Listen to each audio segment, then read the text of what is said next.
I think there is something about bread, like you said, who doesn't enjoy some bread? But even more so than that, I think it goes back to like home and maybe childhood and memories of folks making things for you that you know they care about you, and this food is a reflection of that.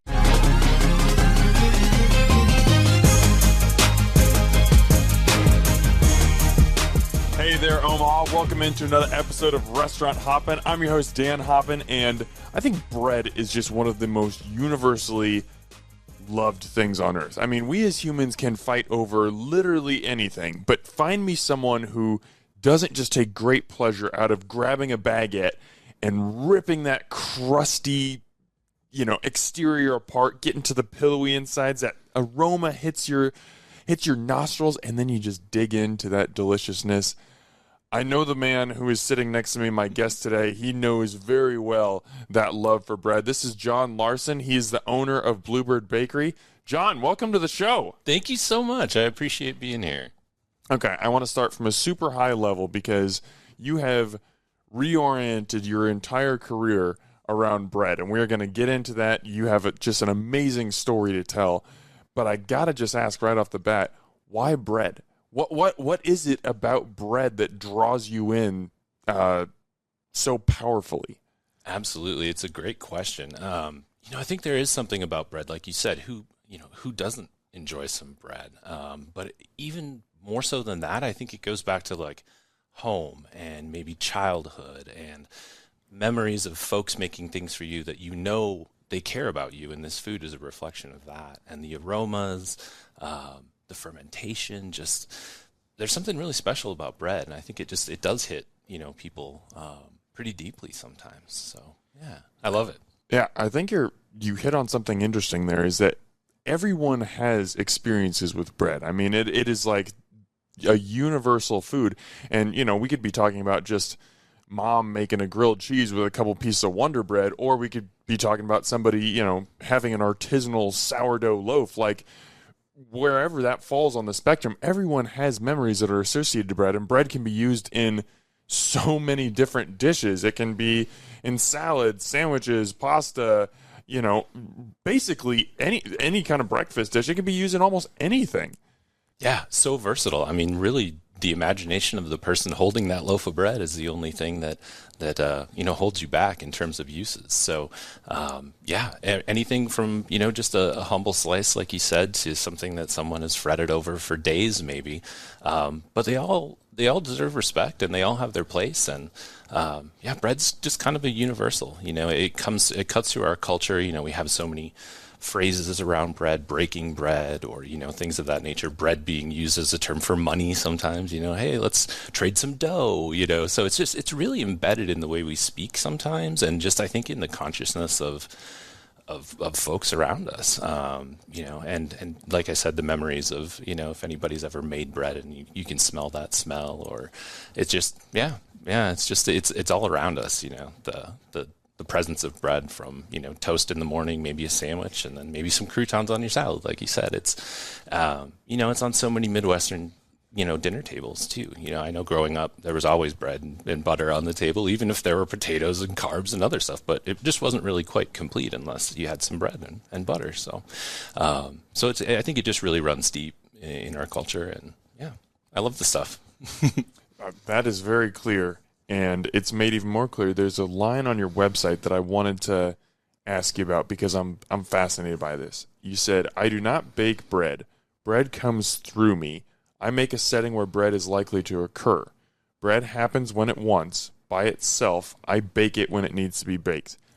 What does that mean? Break that down for me. Yeah, absolutely. I have such a kind of personal relationship with bread, I guess. And folks will ask me, how'd you get into making bread? Or how'd you know, that this was something you wanted to do and make it? And that word make always kind of rung a little off to me, because I feel that it's pretty arrogant to say that you're making bread. It's almost an entity of itself that happens through fermentation and nature and time. And like I said, bread kind of happens by itself when it wants. There are different days, and the timeline will be different as it's rising. It could be an hour. It could be 3 in the winter. So the idea that I make bread or that I create it just has never quite hit me right. I feel like I said, I set up these things where 9 times out of 10 bread's going to happen, but I don't feel like I'm making it. I feel like I'm just setting the stage so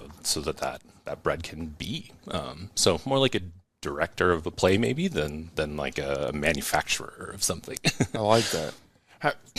I'm curious with what you just said, bread kind of happens. So you don't know, what the same loaf that might take an hour to rise during one time of the year could take 3 at another time of the year, or if the humidity is different, one day from the next, the bread is going to react differently.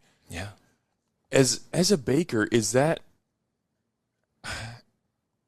It sounds frustrating to me because I in my mind, I would like create this thing and be like, perfect, I'll come back in an hour and it'll be ready to go. And that's not always going to be the case. And like, that would be frustrating. Be like, I thought I had this nailed. But that also kind of keeps every day like from being mundane, and you constantly have to be experimenting. What's that balance for you between like, I thought I had this perfectly down, to just embracing that there is no perfect and just experimenting constantly?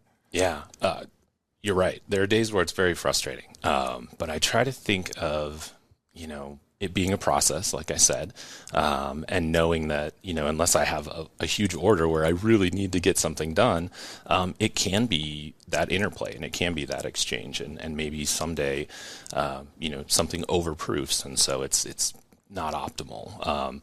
But that's an opportunity to say, well, what happened? And to understand like the process of baking better, because did I overproof it? Did I let it go too long?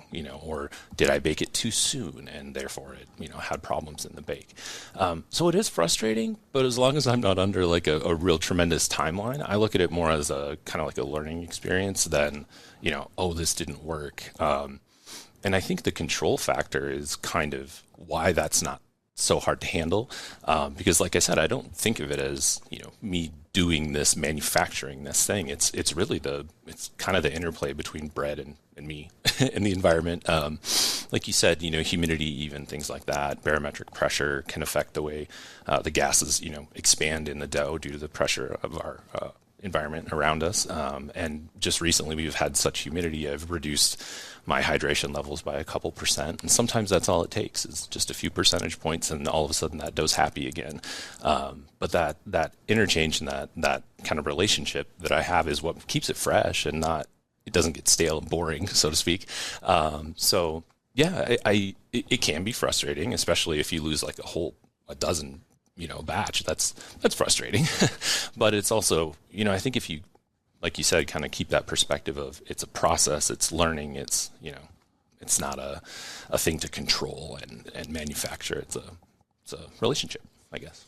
It's a relationship. That's a cool way of thinking about it. You mentioned hydration levels. What are hydration levels and how do they affect bread? Oh, sure. It's just the amount of the ratio of flour to water in your dough. So obviously you can get anything from, like a super high hydration would be like a pancake batter or a crepe batter or something, if you want to even call those bread. But that notion, all the way to things that are incredibly dense and like the crumb there's almost no holes. It's just this very dense thing. That would be a very low hydration. So yeah, hydration is just the amount of water to flour, which is super simple, but it's very complicated. So it's one of those things where, a few percentage points can really make a big difference. And, different types of bread have kind of typical ranges of hydration. Focaccia is usually a pretty high hydration dough. Sourdough is kind of in the middle. And then, if you get into like some of the Nordic breads or really dense, like pumpernickel or things from Germany, those can be low hydration and very dense breads. So that's kind of what hydration is all about. Just water to flour. So give me the elevator pitch on Bluebird. You don't have, as of now, a storefront or anything, but people can still get loaves for you. What types of bread are you selling, and how can people get their hands on them? Absolutely, yeah. So right now I'm kind of doing 3 main types of bread. One is a heirloom sourdough that's using a lot of old grains, grains that have been cultivated for years and years and years, and are special and local. And then I'm also doing a focaccia, which is like a Italian style bread. You often see it with like big holes, and it's very lofty and it's fun. So I offer that as well. And then I have one that's a Japanese style bread, milk bread or shokupan it's called sometimes. And that one's think like grown up Wonder Bread, I guess I kind of call it. It's fluffy, it's light, but it has a kind of a substantial texture too. So those are the three offerings I have now. I do other things when, if I'm working with a restaurant and they'd like something special. I did some rye for Le Bouillon a while back to use as croutons in the salad, So I get these fun challenges from folks that I work with, and I'm like, oh, okay, let's do something different. But those three are the kind of heart, and then I'll branch off a little if need be. So, and how to get it right now, Long Walk Farms has a farm store, and they offer it there every week. So I bring it out on Friday. I'll be heading out there later, so that's the best spot. I'm kind of always looking for new places to retail at, and just kind of getting those relationships built and figuring out who has some shelf space and who wants to put some of my bread on it, I guess. But for now, it's Long Walk is the main place for retail. And then restaurants, I have a few different restaurant partners where it's on the menu now. So, well, let's talk about those restaurant partners, because you've established a pretty good list so far. I mean, the restaurants that are either currently or have featured your bread on the menu: Yoshitomo, Le Bouillon, the Boiler Room, Platypus Bar, Set the Bar, Dirty Birds. Dirty Birds. Yes, that's right. That happened recently too. Like, these are well-known and very well-respected restaurants. I'll get into that in a second, but like, I'm just so curious, what is that communication like between you and a restaurant? Like, you kind of mentioned this, how often do they ask for specific breads? How much is it you coming to them and being like, hey, I figured out how to make shokupan. Like, are you interested in this? What is that back and forth like between you and restaurants? Yeah, it's pretty much exactly what you just said. Sometimes I'll come up with something different, and I'll think, oh, this is kind of fun. This reminds me of these folks. I'm going to bring some over to them. Maybe they'd have a use for it. So sometimes it's me just kind of goofing around in the kitchen and trying something new, and then wanting to share that. And other times people will call and say, hey, I think I've got a need for this bread, but to make it like work with our restaurant concept, maybe could you throw some of this in there? Like Yoshitomo, for instance, I did a focaccia for them, and they had tried my standard focaccia, and they said, we've got an idea, but could you put some nori in it to kind of like go along with the Japanese theme? And I said, nori sure. is dried seaweed. Sure. Yeah. Yes, the stuff that goes around your rolls. Yeah, exactly. Yeah. So, it can go either way. Either I'll come up with something and think, well, I'll bring it to folks, or sometimes folks will call me up, like in that instance, and say, hey, do you think you could do this? And I'll say, well, we'll see. I'll try it, So it's great, and it's a really good inspiration for me, and it creates the opportunity for me to kind of push my boundaries as well, and not just stay to the tried and true, which would be pretty easy to do, but it's a lot more fun to experiment and be inspired by others' ideas, and hopefully put that together so they can make a dish come to life. Mm-hmm. When you think about that list of restaurants that I just listed off, I mean, Le Bouillon, one of the most beloved, long-standing French restaurants in Omaha. Yoshitomo and the Boiler Room, both James Beard-nominated establishments. Dirty Birds is fantastic, was featured on Food Network, Diners, Drive-Ins, and Dives. Like, when you step back and think about, hey, these really just special, recognized concepts are using my bread, what is that feeling like for you? It's a pinch yourself moment and make sure you're not dreaming. I'm incredibly humbled and just so honored to be part of, even mentioned in the same breath with those types of places. I mean, their reputations are so sterling, and everyone knows those places. And I just feel really lucky that I get to interact with that caliber of folks and bring them some of my product that I'm proud of. And when any single human eats my bread and it makes them happy, that makes me happy. But when you have really lauded chefs, it kind of gives an extra little a little kick to that recognition. So yeah, I just really humbled. Never would have thought it would have happened, and it's just great. Now, you talked about having that joy of seeing someone eat your food and be thrilled, be nourished by it. That's something that you've had a career, and we're going to get into this, in kitchens. You've seen people eat your food a lot before. As a bakery, that's not something that you really get to do as much. You're creating this bread, and you're sending it off to restaurants or giving it to Long Walk Farm. People are coming and buying it, and they continue to buy it, so you know that it's good, but you're not getting that one-to-one interaction. How do you get that same, or how do you recreate that joy for yourself to keep coming back to bread? Yeah, it is different. You're right, because I'm not behind the line watching people actually consume it, but I check in often with my partners and say, how are things going? Are there things that we need to tweak? Have you gotten any feedback? Things like that, or are folks smiling when they eat it? That kind of thing. So I do. That's kind of how I try and get that from the restaurant side, is just checking in with the folks, and I'm always willing to modify something if it's, say you're cutting a focaccia and it just doesn't cut cleanly and it's behaving poorly for the restaurant or something. I could certainly modify that to try and make it fit their needs better. So that's more from a restaurant perspective. But they'll tell me if folks like it. And then from a retail perspective, if somebody gets it at the farm, the folks who have gotten it have been so communicative and have sent me things on social media saying, "Hey, I got your milk bread and I made French toast and it was great," or we had that sourdough with some soup we made this weekend and it was just the greatest thing, or whatever. But yeah, so people reach out, and I think it's maybe, hopefully, because they know I care. And it's not just a thing I'm sending out and, then I get paid for it. It's I really want I want you to taste this and feel something. And so I think when I put that out into the world, it comes back at me. So I do get feedback, and that makes my day every single time. I want you to taste this and feel something. That is a special thing, though. Like it sounds so grandiose, and like people who aren't foodies would be like, oh, whatever. But I think that there's absolutely something to that. Like, memories are so tied to food, and I know. You know what? Let's just get into it. You were a former psychologist. You were a psychologist for 16 years. Yeah.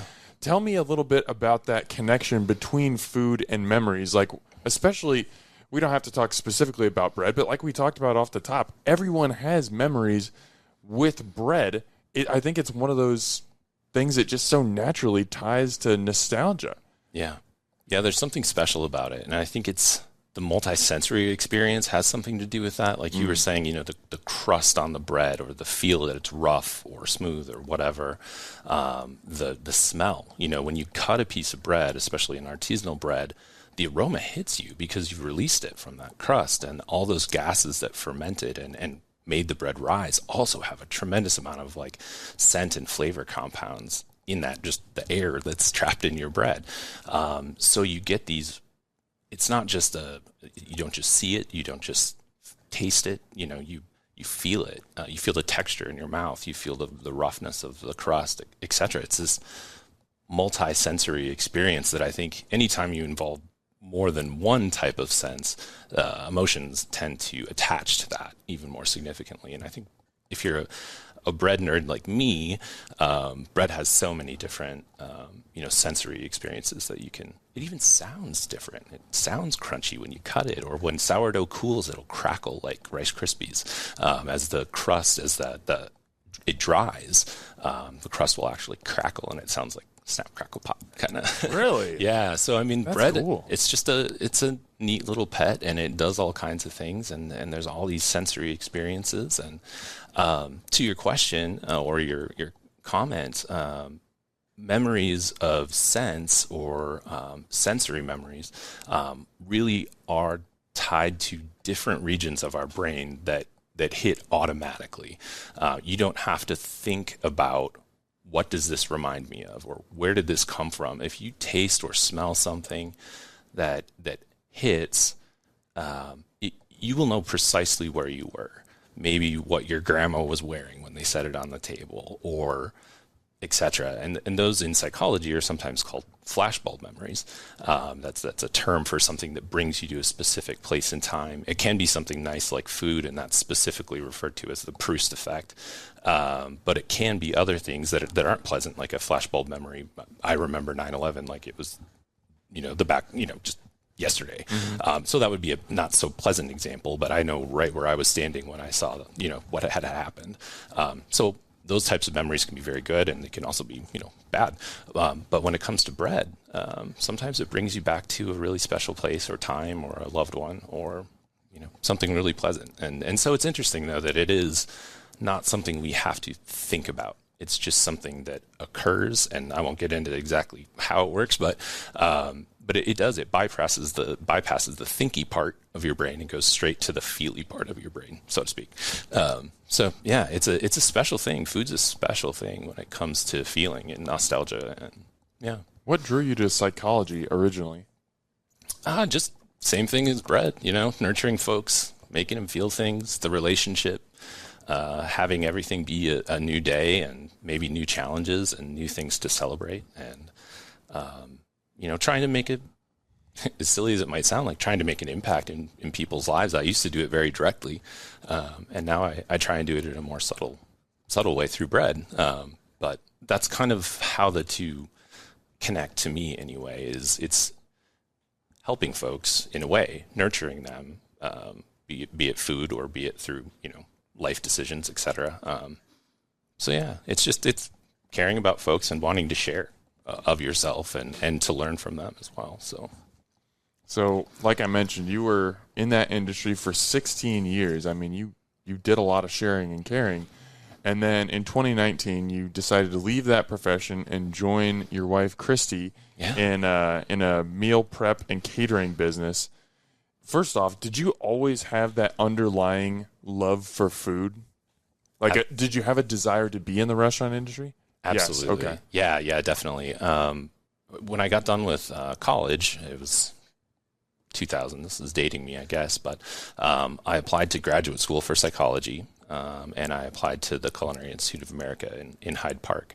And I was accepted to both, and I was at a crossroads, and I've got these two passions. What do I do? And 22-year-old John decided to go get his doctorate. But thank goodness I've had the opportunity to bring that whole thing full circle. I've never went to culinary school, but I've certainly learned a lot from folks kind of in a, on-the-job training kind of a way. So I always wanted to do things with food. My wife's always been such a great chef and so interested in food and so adventurous with her palate that when she took the leap and started the business, I only held out for maybe 3 months before I kind of begged to come help. So I couldn't take it. I was like, that looks so awesome. I want to be part of this. So, and she was gracious enough to let me come on board. So when you talk about saying that looks so awesome, I want to be a part of it, what excited you? Yeah, I mean, the food and being able to share food. I mean, we had cooked for ourselves and for, our families and family gatherings, or we'd have parties, and try and throw a nice dinner party and things like that. But I remember us thinking, wouldn't it be great if, we could share this with more people or see what more people thought about it? Like, we like it, but do people other than our families, are they going to love it? So watching her produce this food and people come and pick it up to bring home to their families, and then coming back maybe the next week and saying, my kids couldn't stop eating that or whatever. Going back to that connection, I guess, I was just like, this is great. And she really had built kind of a little community hub too. It was, kind of coming up to COVID time. So everyone was pretty scared and everything was very unknown at that time. So we would, mask up and bring things out to people's cars. And sometimes that was the only time you'd see somebody other than your family or your kind of COVID pod. So talking about caring, talking about community, I couldn't help but be enthralled by what she was building. So, it was great. It was wonderful. And the food was fantastic. Yeah. I mean, ultimately, that's what matters. So as you make this career change, what conversations are you having with friends, with family, with colleagues, where they like, dude, are you nuts? Or were they more on the lines of, hey, that's your passion, go for it? I'm sure there was a little bit of both, but kind of what was the response as you decided to leave a field that you'd been in for so long? Yeah. A little bit of both, like you said. I found great support. No one, told me I was crazy. They're like, do you have a financial plan for this? That type of thing, which of course we did. But yeah, no, I don't know. You're met with all kinds of different things, but I think I've always been really into food. So it didn't come as a surprise to anyone that I was maybe, or my wife had already taken this leap and I was about to join. So I think some folks maybe saw it as like, oh, okay, he's finally doing it. All right, let's see how this goes, And I knew, if things didn't go well, I had a pretty decent little career I could fall back on if I needed to. So it took a little bit of the fright out of it. But yeah, it was a big leap. I mean, I was scared, but it worked out great, and I'm so glad that it worked. Now, it's interesting, that last sentence that you said is so interesting. Like, if it didn't work out, you had something to go back to, because unfortunately, the business did shut down during COVID. That's true. But you didn't go back to psychology. you had caught the bug by that point. As that business, that chapter is closing in you and your wife's lives, and you're about to start this new chapter, why did you not go back to psychology? What made you say, I'm going the other direction. I've experienced this food thing. I need more of it. Yeah, it is a bug, and it is a passion. And I do think once you get to experience the amount of connection and joy that you can bring to people directly through food, there's really no going back. It's such a special relationship. There's so much trust. And I hadn't thought about this until we actually had businesses, but this is essentially someone who you don't really know, and they're bringing something and setting it in front of you and saying, trust me, this is A, delicious, B, it's safe, and C, it's probably very nourishing for you. And that honestly was a hook. Just trust is so important, and for people to entrust you with their health, essentially, and well-being is a tremendous compliment. I'd never really felt anything like that. Many parents entrusted me with their children with disabilities to help try and get them, the best possible services I could through the community, things of that nature. And that was incredibly rewarding. But there's just something about that trust of this is going to become part of my body now. I'm going to eat this and it will make new cells. So it's just couldn't stop, can't stop, won't stop.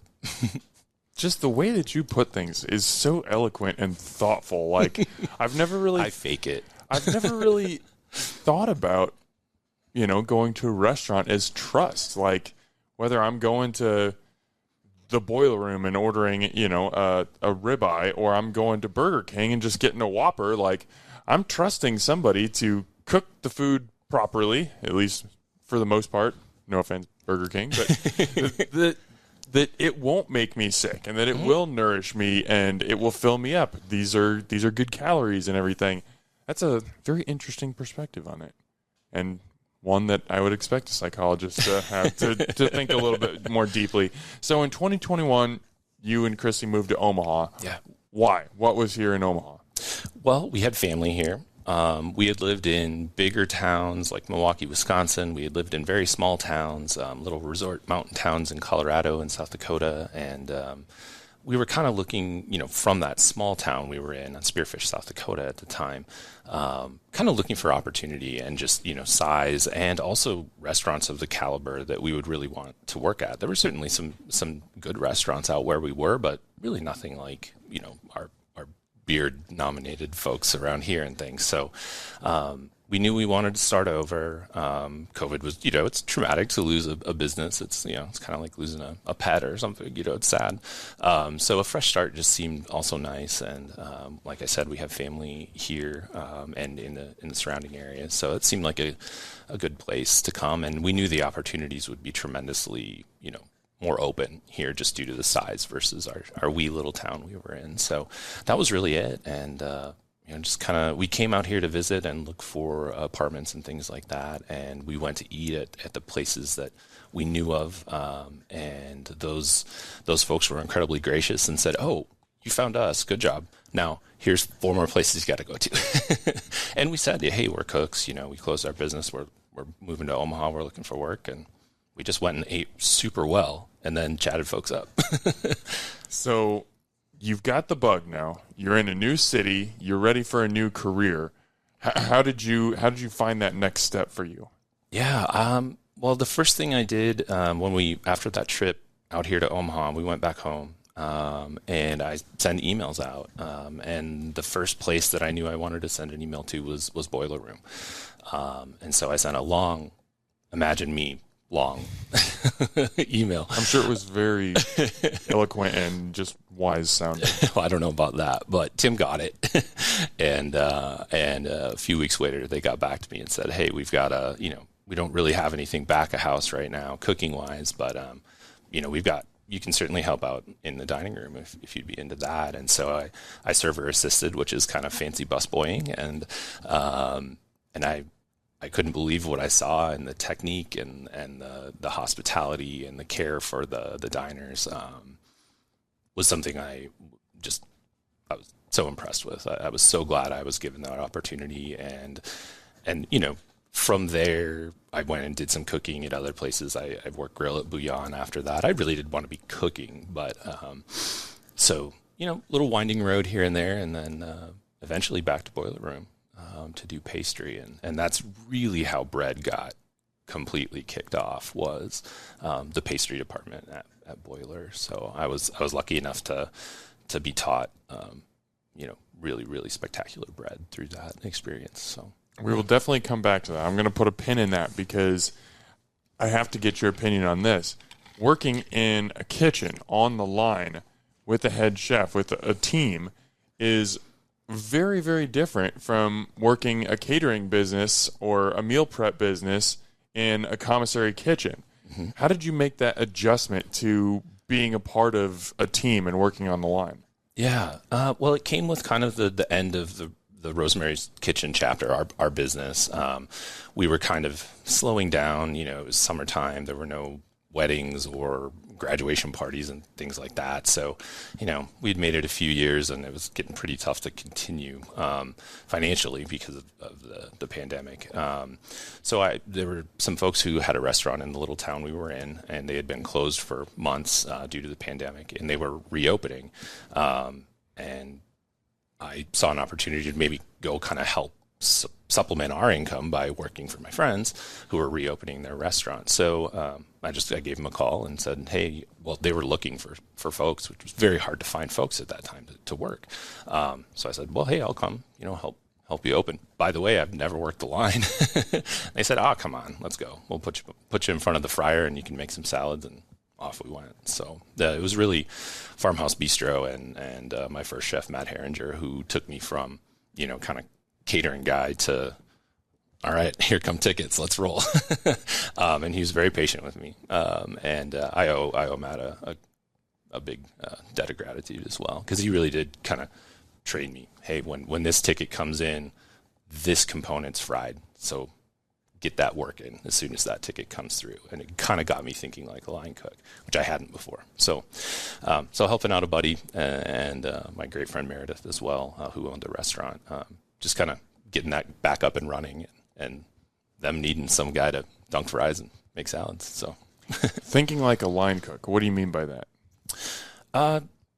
Just those things of, when an order comes through and they call out the ticket, you're hearing, okay, a burger's going to go down because there's a burger.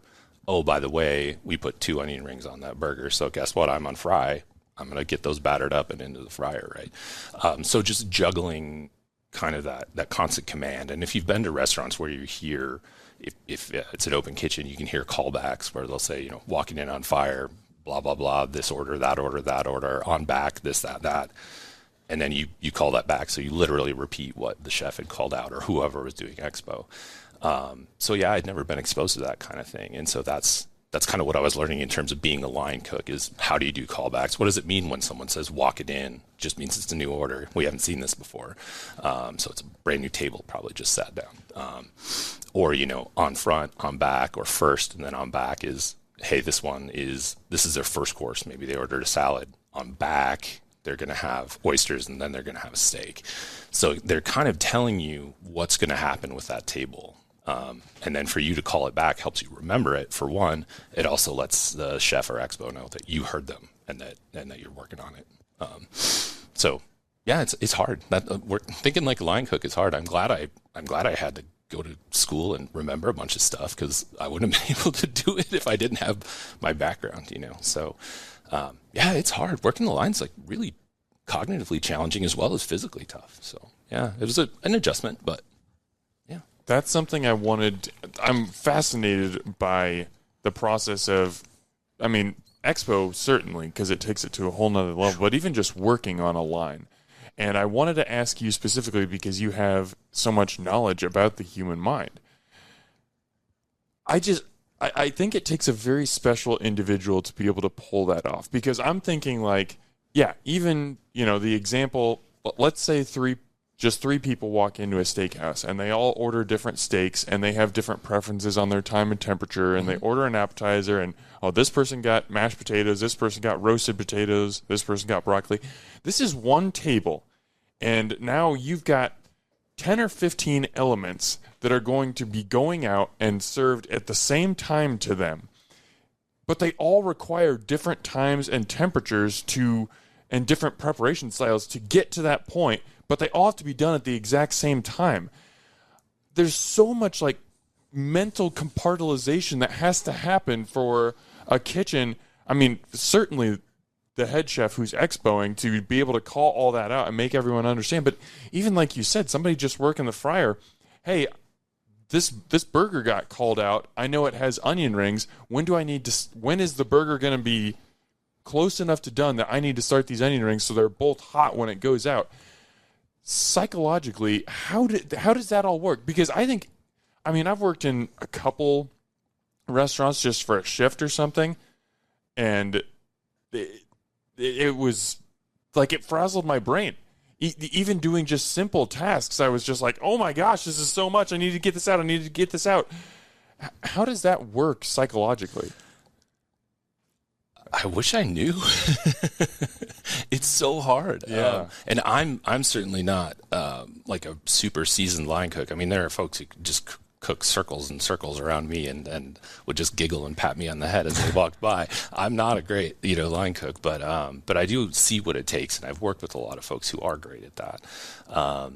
And how they juggle all of that in their head is truly, as either a layperson or a psychologist, really impressive. It's a lot to recall at once. And one nice thing, though, I guess I will say, is when you're on an awesome team and you have a great expo or a great chef who's on the line, you have to be working all that information the best you can. But when it's a great, great place run really well, there's always at least one other person watching your back. So like in the onion ring example, say that burger got called out and my chef or the expo looks down and sees, oh, hey, that burger on the grill is getting close. Do I see onion rings getting battered up? And if not, it'd be like, hey, John, how long out on those rings? Or are those rings down, meaning dunked?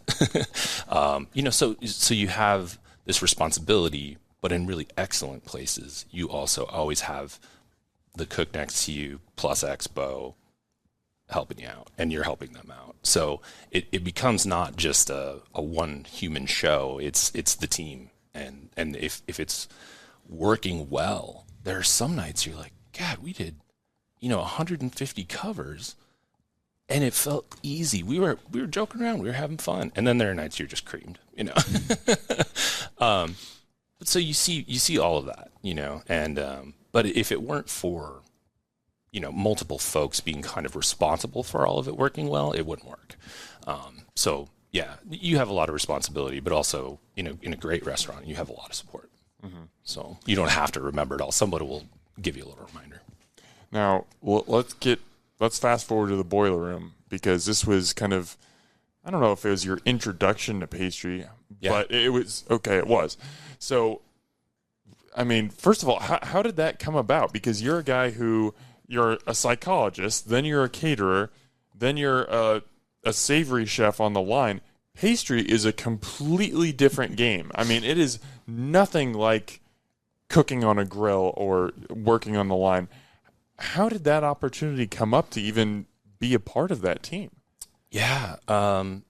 So it was just serendipity, I guess, and the help of someone who's become a great friend of mine. But yeah, I had been working grill at Bouillon and had been doing that, and I'd gotten out of the industry for a minute and was kind of taking a little break.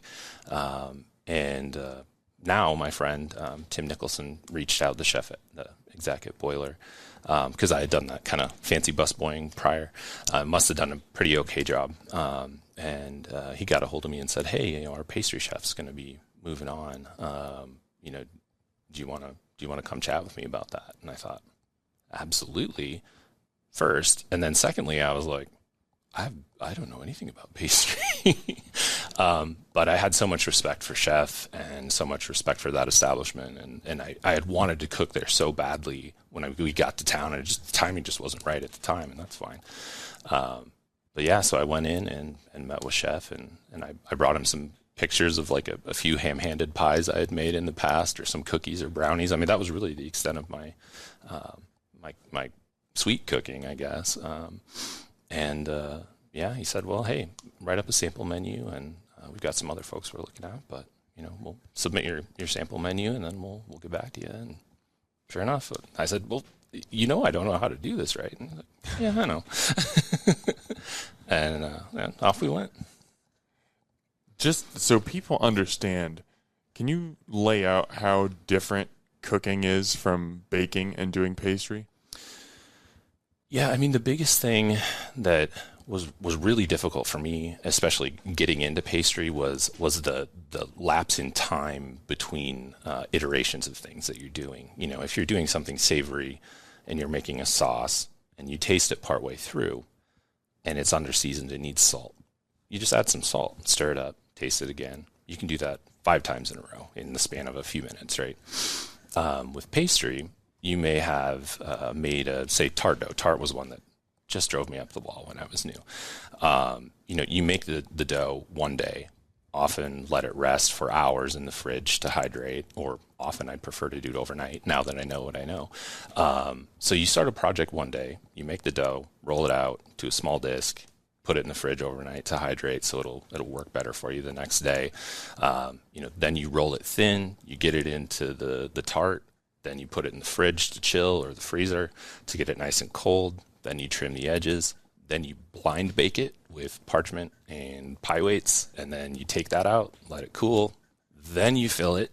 Then you bake it again, and then you let it cool for like many hours, and then you cut it probably the next day. So you're looking at 3 days to make a tart. So you can't just sprinkle salt and stir it. It's the iterative process is so long that you can't. It's just time-wise, it's just not possible to do it fast.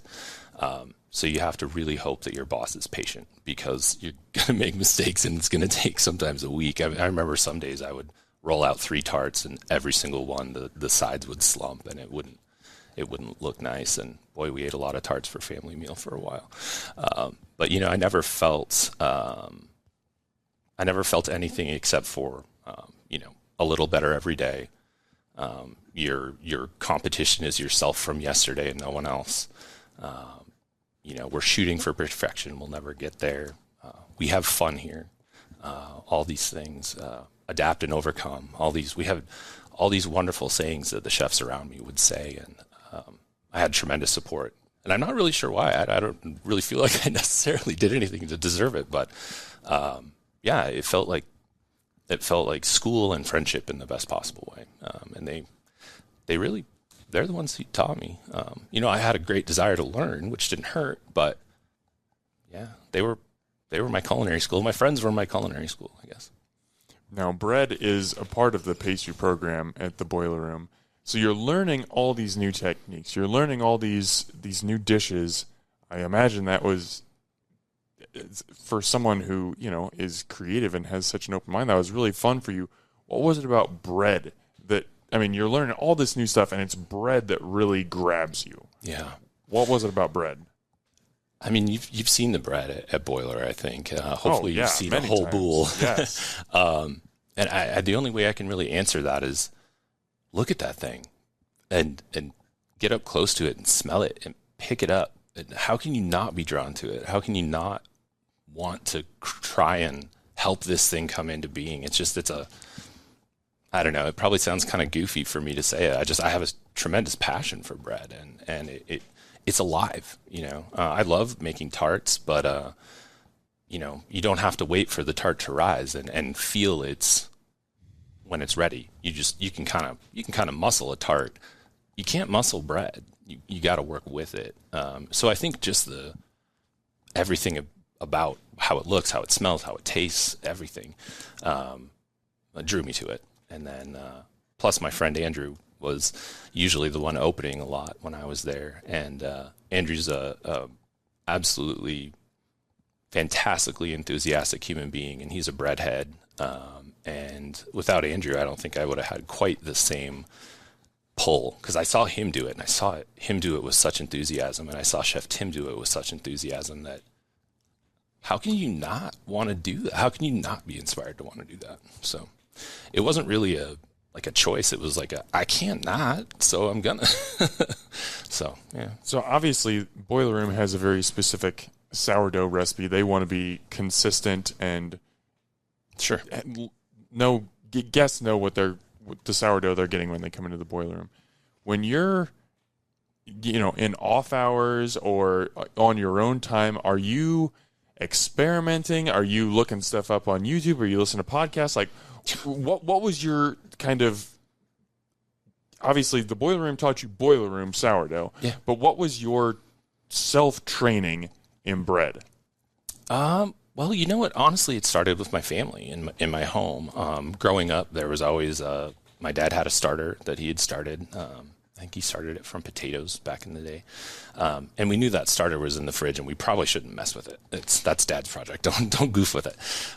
So even from then, that was kind of where bread started. I guess was at home, and we had.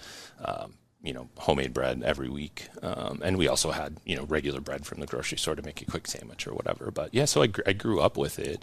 So that was a lot of the background knowledge was, watching mom and dad make bread, make rolls, make all kinds of stuff like that. That's probably where it started, and I had my hands in dough when I was young as well, but not like in the same way, not to the level. But yeah, so it started there, and then just, I couldn't get enough cookbooks.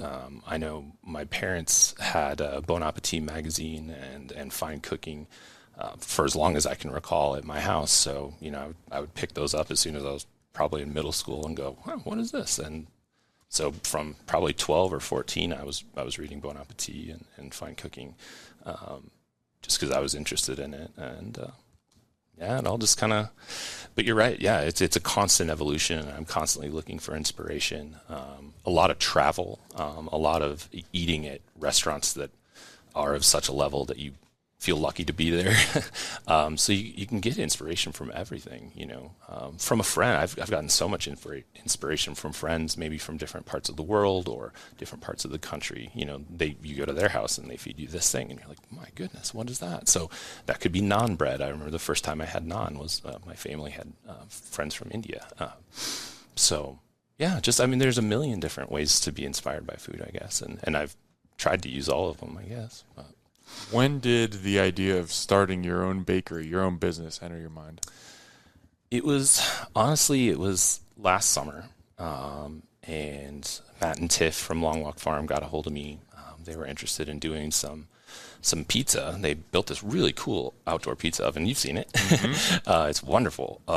And they were like, hey, we want to develop a pizza crust. We want to use the flours from this particular mill. We want it to be sourdough, no commercial yeast in it. Could you do that? And I said, sure. So that wasn't thinking of a bakery. I was just like, well, that sounds like fun. So we completed that project. And by the time I was done with that, I realized how much I had missed bread. It had been, I don't know, probably close to a year since I'd been cooking. So I was off doing some other thing for a little while, as some of us do. And that project, really, the pizza project at Long Walk, is what got me thinking. And from that, I wanted to get into the different flours. They kind of got me into heirloom flour. And so then naturally I moved on to Jen and Kevin and said, hey, I need some of your turkey red wheat and from Miller Dorman Farm. And went out there and I don't know, Jen, her enthusiasm is easy to catch. And she really said, you love this. Why aren't you baking bread? And I was like, well, I don't know. So, some of the farmers in our area really, if they knew it or not, really did support me, not with just product or interesting projects, but also just said, you love this, man. Let's do it. Yeah. And so eventually I took their advice. I was scared to death, but I did it. And here we are. Speaking of Miller Dorman Farm, I know that you detailed this on Instagram, or maybe it's on your website, one of the two.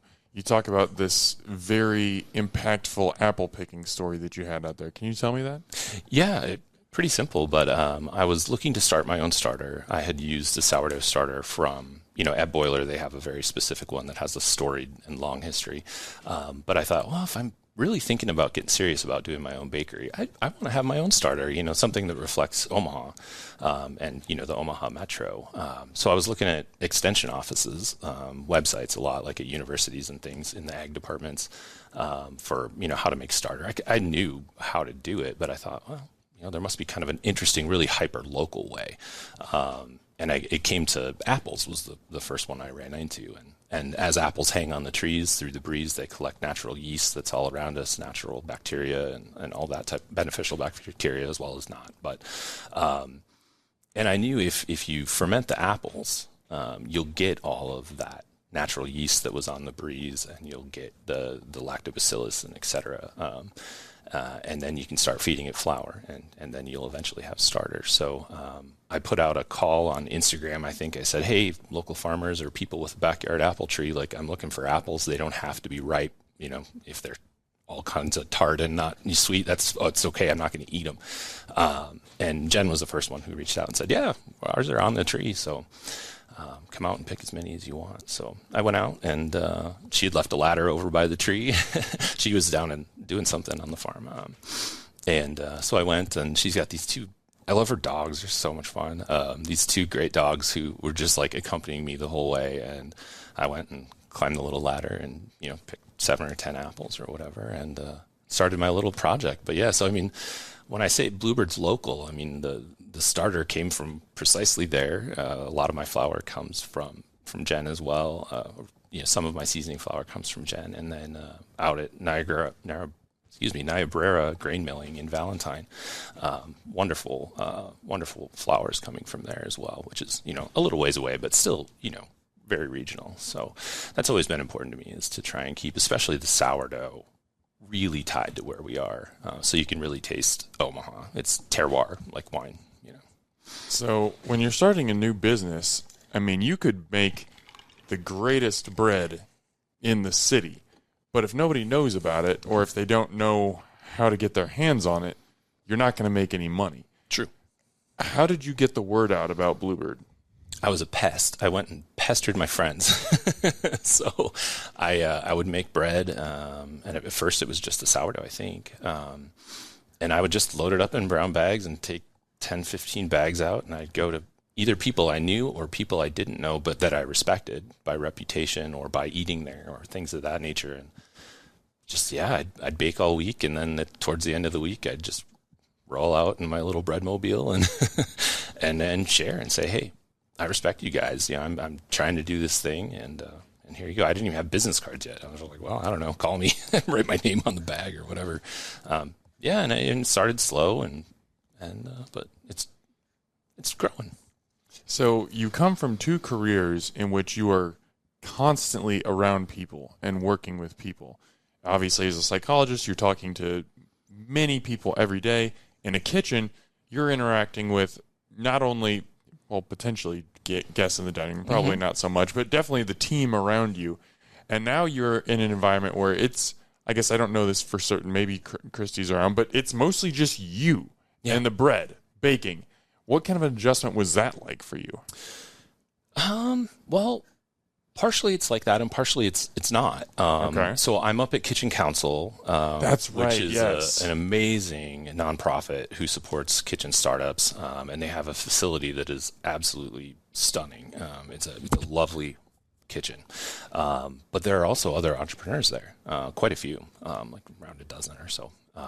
So I'm often not alone, although sometimes I am. If I go in early and there's nobody around, or if it's just an off day, or when everybody's at market this time of year, I'm not doing farmers markets, so sometimes it is just me. But I don't mind that. As a psychologist, also there was a lot of time interacting directly with people, but there was a lot of time writing psychological reports. That was a huge part of what I did. So I was also very accustomed to doing focused, thoughtful work alone as well. So it doesn't really bother me. I like both. So yeah, it really wasn't difficult. And often I'm surrounded by friends and colleagues now, folks who have become my friends up at Kitchen Council. So I don't really feel alone. And it's a great group of people, a great community of cooks and entrepreneurs. So you mentioned you've got kind of the three staple breads that you offer right now: the focaccia, the sourdough, and the shokupan. Yeah. What's your next one? Like, what's your bread white whale that you want to conquer and figure out next? I've played around with something called fougasse, which is a French, I believe it's Provincial from Provence. I've made a few, and I've pestered my friends with them. Whoa! And it's a challenge. It kind of looks like, since we're on the radio, like an oak leaf kind of, or a leaf from a tree. And I've been goofing around with making them like as large as my torso, which is something. So so fougasse is fun. It's almost focaccia-like, but the crust to crumb ratio is so much crust that it makes for a really interesting bread. Not necessarily super practical, but very pretty and tasty. So that's one I goof with from time to time, and maybe someday, maybe around the holidays or something, maybe people might want that. Rye breads, I do have rye breads that I produce pretty regularly. They're just not on my regular menu because the process is different enough. It can throw off my bake schedule a little bit. So I do those more like upon request, not just like on offer all the time, more like a special, I guess you'd say. Mm-hmm. So yeah, rye, fougasse, pan de cristal from Spain is like a super high hydration, almost like focaccia. Don't tell the Spanish, I just called pan de cristal focaccia, but it's sort of like that. That's another one that's very intriguing due to the difficulty in the super high hydration. It's a challenge. I've successfully done it once or twice, but it's hard, and I like things that are difficult. So yeah, those are some of the ones that are kind of on the radar. What is your R&D process like? Like when you decide, hey, I want to try and make fougasse, where do you start? Where does your mind go? Yeah. How does that work? So I have something of a library of cookbooks from highly respected cooks. So often I'll go there to begin and see if there are recipes for things from the experts. Say it's maybe it's Joel Robuchon, if it's the fougasse, because he's from France, or you name it, you get the idea, I guess. But so just kind of start looking at, in psychology, we would say primary sources, right? Like not like the post upon the post upon the post, or the study that cited 3 other studies. You go to the first study that was cited and start from there to be able to see where it began. And then you can get creative. Like once you know the rules, you can break them. That's what I like to say. But you really have to know them frontwards and backwards before you can break them. So that's what I try to do is learn the rules frontwards and backwards, and then break them by putting my own spin on it. Putting nori inside. Putting nori in an Italian bread. Yeah. The last question to get you out of here. I mean, your business is only 8-9 months old at this point, but it's evolving, and you're constantly looking for, like you mentioned, new relationships, new retailers, things of that nature. When you think about the future of Bluebird Bakery, what do you see? What do you hope for? Yeah, I hope to be able to expand the reach, so that people can access the bread, more easily, because I know one provider is a little bit tricky for folks. So I'd like to expand the scope, like you said, get some more retail partners where people can just walk into a store in town, hopefully, sometime, and just pick up a loaf of bread for convenience. We're working on that. That's a goal. But the other thing, and it might be even more important, is to make sure that the craft of artisan bread making can continue into the next generation. You kind of see the number of really truly artisan bakeries shrinking over time due to the time involved, really the amount of reps you have to become really good at it. And I don't want to see that go away. So I want to make sure I've had a few different stages, which are like culinary interns who have come and worked with me on specific breads they're working on, and we've worked together and had a lot of fun. But yeah, so I mean, expanding it so more folks can taste my bread, and then also expanding the craft and making sure that it doesn't go away by kind of passing that along to the next generation or other cooks. Well, I personally have had all of your breads, and I've gone out to Long Walk Farm to get them, and yeah, maybe it's not as convenient as going down the street to Hy-Vee, but the artistry, just the deliciousness, like you said, the aroma, everything, it's so much of a higher level. And I'm not just trying to blow smoke here, like legitimately, this is fantastic bread, people. Definitely, so here would be my takeaways from this. Get out to Long Walk Farm, because Long Walk Farm is really cool. So go check it out. Buy some bread from their farm store. Follow Bluebird Bakery on Facebook and Instagram. They'll be posting about if there are new retailers, if there are new dishes like that one at Yoshitomo. I know that you're a huge fan of. So you can stay up to date there. And yeah, just be on the lookout for more, because you've come a long way in a short amount of time. And I'm thrilled to see where you go. John, thank you so much for coming on the show today. I really appreciate your time. It's been an absolute pleasure, Dan. Thank you so much. Omaha, as always, thanks for eating with us.